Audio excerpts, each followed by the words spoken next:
May salitang Tagalog na mahirap minsang makamtan. Payapa.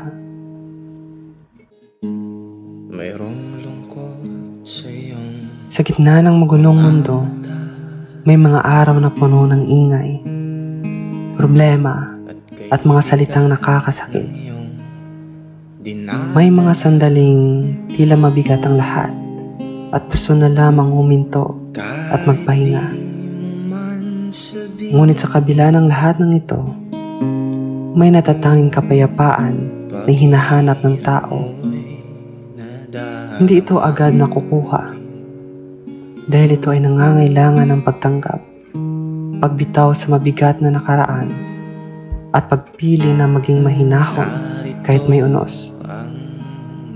Ang payapa ay hindi laging natatagpuan sa paligid o sa tahimik na lugar.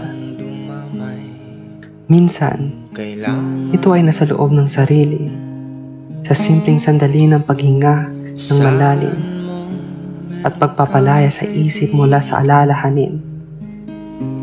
Sa huli, ang tunay na payapa ay hindi kawalan ng problema, kundi ang kakayahang manatiling kalmado at matatag sa kabila ng lahat.